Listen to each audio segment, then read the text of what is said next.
ม็ดนะโอ้เลยมา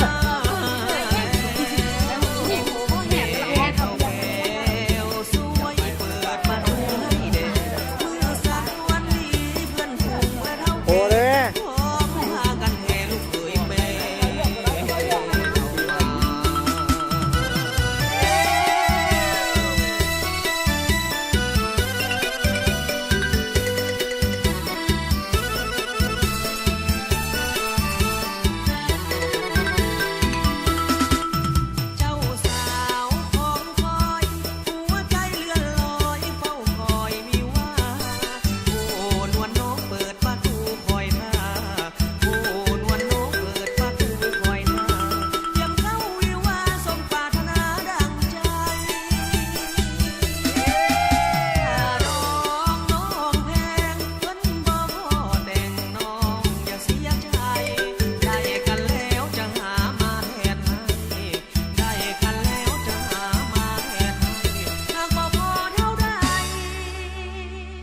แม่เฒ่าออกก่อนเด้อแม่เฒ่าเด้อกินก่อนพรหลังเนาะแม่เฒ่าเนา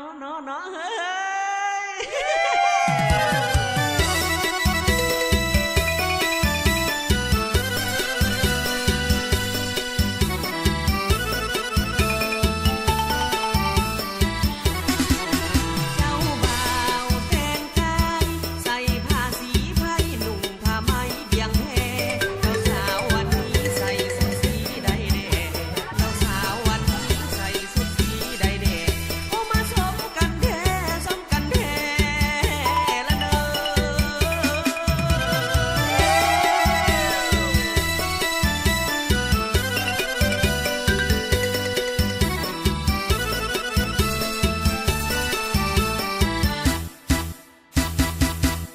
แม่เฒ่าเอ้ยลูกเคยมาแล้วแม่เฒ่าแก้วสวยเปิดประตูให้เด็กมือสั่นวันนี้เพื่อนฝูงและเฒ่าแก่พร้อมพากันแห่ลูกเขยแม่เฒ่ามา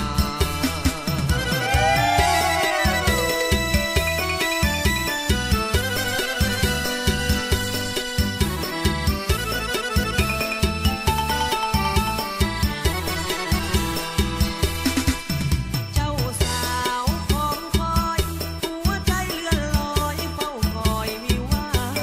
โอ้นวลน้องเปิดประตูคอยท่าโอ้นวลน้องเปิดประตูคอยท่า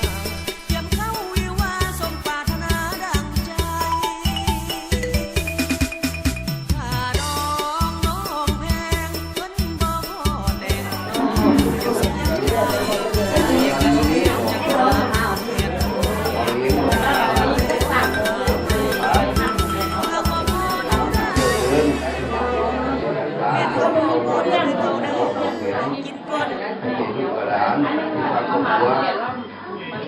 làคือญาติพี่น้อง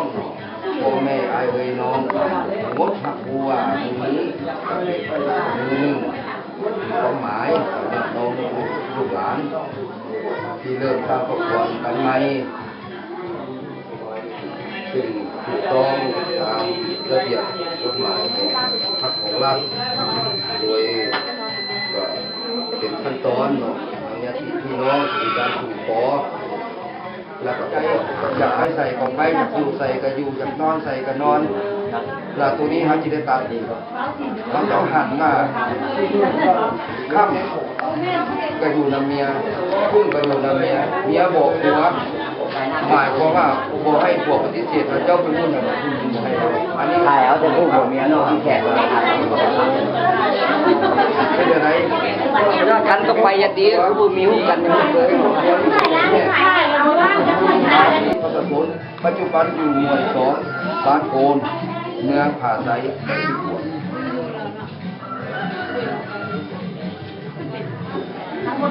เกี่ยวเป็นคู่ผัวเมียที่สองตามระเบียบกฎหมายนับแต่เมื่อลงลายเซ็นเป็นต้นไปดังนั้นจึงได้ออกไปจังหวัดกันเป็นตัวตัวละออกการภายในเมืองส่งพันผมมาผมเขาอยู่ทางไฟอะไรเนาะเพื่ออยากเห็นก็คือเขาว่าเมื่อกี้เนาะตัวนี้นะมันจะออกวันที่6 เดือน 6 2017แล้วไปเอา เพื่อบ่เป็นการเสียเวลาเนาะอันนี้มันก็สวยแล้วต่อไปนี้เฮาขอมอบใบจันยืนกับแต่งดองนี้ให้ผู้ผัวเมียจากเป็นทางการต่อญาติพี่น้องเจ้าพ่อดวงตาที่นั่งอยู่นี่เป็นสักขีพยานมานับเป็นนี้เป็นต้นไปเล่นกับเจ้าถูกต้องตามที่กองเป็นในการที่กองถูกต้องตามระเบียบมันลูกเอาลูกเขาเอาผมจะเล่นกับเขาตรงนั้น ต่อนี้กินน้ำล้มหนองแถมน้ำนมโอ้กินนมข้าวนี่คนละที่คนละเข้ามาแม่นมือเข้ามาพี่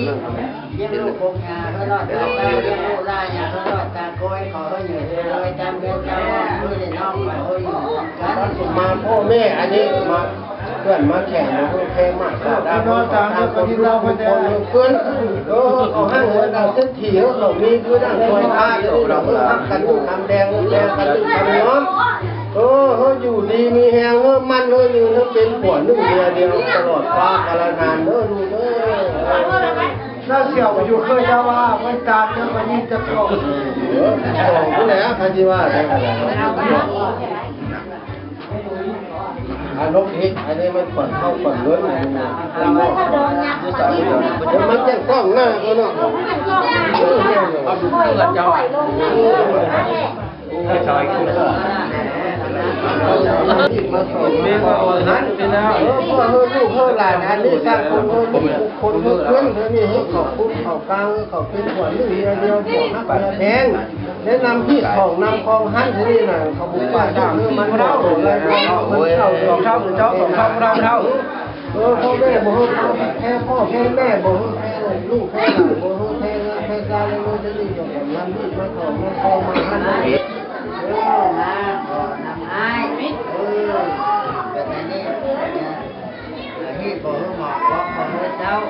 ที่เท่าที่แก่แต่นี่จะได้ที่ดอกไม้เนี่ยนี่ดอกไม้ใส่แจงปัจจัยอันนี้มักเพื่อนมักแขกให้บ่แค่ทายไปมา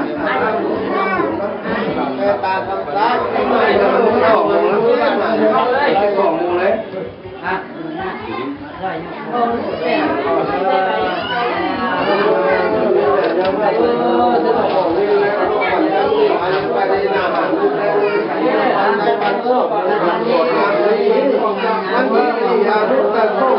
เป็นวันทำดีนี่มาพบกันไปก่อน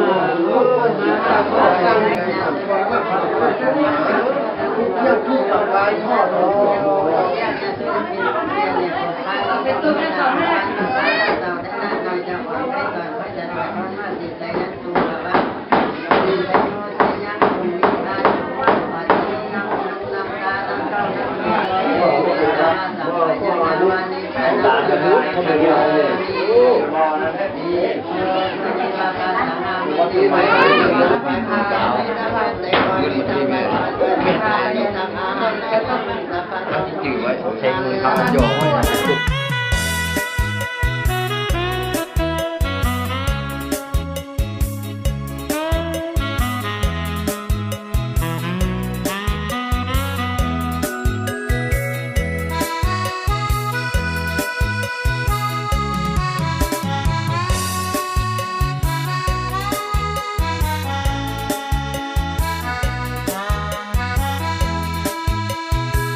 ที่เขียนเป็นกลอง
ด้วยความหักสุดซึ้งยืนยันว่าสองไม้ปองเป็นคู่ชีวิตทั้งสองหวังความเป็นทองแผ่นเดียวของอยู่สัวชีวิตอดสู้จะอยู่ด้วยกันจนวันแก่เฒ่ายิ่งดีที่มีงานวิวาห์เพื่อนมิตรลุงตาตั้งกองมาทั้งนั้นมาห่วงใจกันสร้างสรรค์ให้ท่านสุขสมขอให้ท่านทั้งสองจงคงหาไว้ยืนยาวมันขอให้ท่านทั้งสองอย่าแปรผันจนวันแก่เฒ่าลงไปหวังปองเกียรติศักดิ์ศรีหรือใดเมื่อนึกสิ่งใดให้สมปรารถนาพังพลาดผิดมาอภัยให้กัน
คิดว่าจะทั้งสองทั้งเจ้าว่าพรเนาะขึ้นมาพ้นลงสุภีไปเอาทั้ง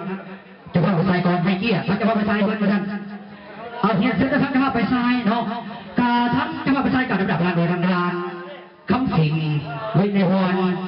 ทั้งทานทักษีมุทารัตนะอัตน้อยเกียรติเนาะและการที่ทั้งทานคิดสมมุดสิงคำเนาะเอาโดยกบัวกาเฮียทั้งทานพันโทขัดดองประเด็นเนาะพุทธสิงคำพร้อมโดยกบัวให้เกียรติเนาะโดยแต่ประกาศเปิดเจอและการที่ทั้งทานพุทธรัตนะเนาะพร้อมโดยกบัวกาเฮียทั้งทานพริบพุทธสิงคำพร้อมโดยกบัวกาเฮียทั้งทานเชียงรายพร้อมโดยน้องสวรรค์น้องอาเกียรติขึ้นมาฟังน้องสุเขียวนี้การเชิญทานเชียงหมอนวิทยพรน้องคนละตัวอาเกียรติทั้งเจ้าภาพมีดู2 4 6 8ฐานทั้งเจ้าภาพไปใส่ไอ้เจ้าน้องทั้งเจ้าไปใส่อาเกียรติไปเลยขึ้นมาจะประกาศบวชเชิญเจ้ากันว่าเต่าเข้าเป็นตัวเอง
วันนี้ขอต้อนรับด้วยความยินดีสุภาพสตรีบุรุษทั้งหลายมาอวยพรใจพร้อมด้วยน้ำใจของขวัญมากมายเจ้าภาพแต่น้องทั้งสองฝ่ายขอบใจหลายๆที่มาอบอุ่น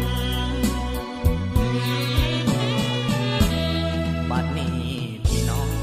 เจ้าภาพทั้งสองขอเชิญทุกท่านเชิญรับประทานอาหารเลยร่วมสำราญเป็นเกียรติพวกเราอาหารเต็มพาของแก้มสุราเครื่องเดิมเมียเล่าพวกเขาจัดหาเพื่อพวกเจ้าเสื้อเลือกเอาทานตามสบายมีสิ่งใดบ่ถูกใจเหลือเกินขาหรือว่ามารยาทว่าจะพังพาบกเยี่ยมคอห้ามตอนบททันหลายสิ่งหลายอันขาดตกบกพร่องพวกเขาเจ้าภาพทั้งสองขอให้พี่น้องจงได้อภัยเมื่อเลิกจากงานเดินทางกลับบ้านขอให้มีโซ่อย่ามีทุกข์มีโซ่อย่ามีโลกเวียนหาวีอายุมันยืนวันคืนนอนหลับฝันดีให้ถึงหวยลอตเตอรี่เป็นเศรษฐีเงินล้านทุก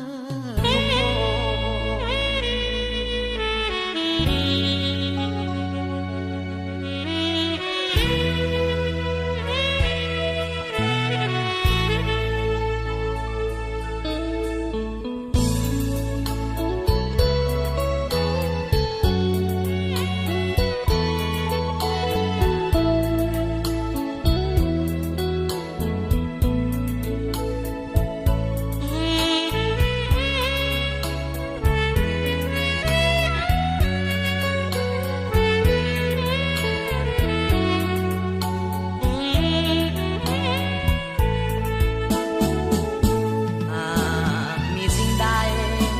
บ่ถูกใจเหลือเกินขาหรือว่ามารยาทว่าจะพังพาบกเยี่ยมคอห้ามตอนบททางหลายสิ่งหลายอันขาดตกบกพร่องพวกเขาเจ้าภาพทั้งสองขอให้พี่น้องจงได้อภัยเมื่อเลิกจากงานเดินทางกลับบ้านขอให้มีโซ่อย่ามีทุกข์มีโซ่อย่ามีโลกเวียนหาวีอายุมันยืนวันคืนนอนหลับฝันดีให้ถึงหวยลอตเตอรี่เป็นเศรษฐีเงินล้านทุกค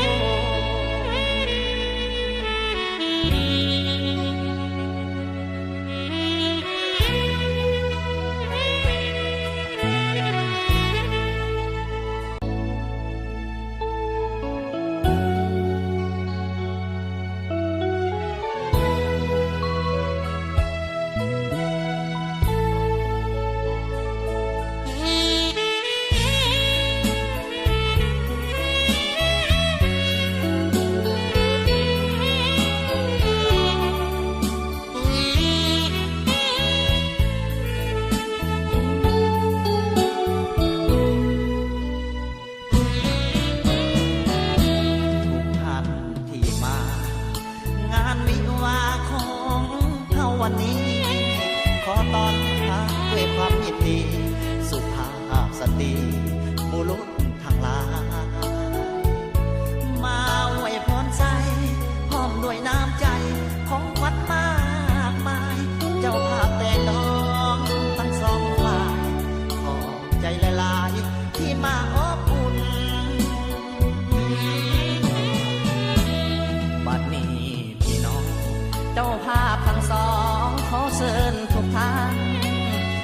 รับประทานอาหารเลยห่วมสำราญเป็นเกียรติพวกเขาอาหารเต็มพาของแก้มสุราเครื่องเดิมเบียร์เหล้าพวกเขาจัดหาเพื่อพวกเจ้าเสื้อเลือกเอาทานตามสบายมีสิ่งใดบ่ถูกใจเหลือเกินค่าหรือว่ามารยาทว่าจะปังพาบ่เกี่ยมคอหับตอนบททางหลายสิ่งหลายอันขาดตกบกพร่องพวกเขาเจ้าภาพทั้งสองขอให้พี่น้องจงได้อภัยเมื่อเลิกจากงานเดินทางกลับบ้านขอให้มีโซ่อย่ามีทุกข์มีโซ่อย่ามีโลกเวียนหาวีอายุมันยืนวันคืนนอนหลับฝันดีให้ถึงไว้ลดตะลีเป็นเศรษฐีเงินล้านทุ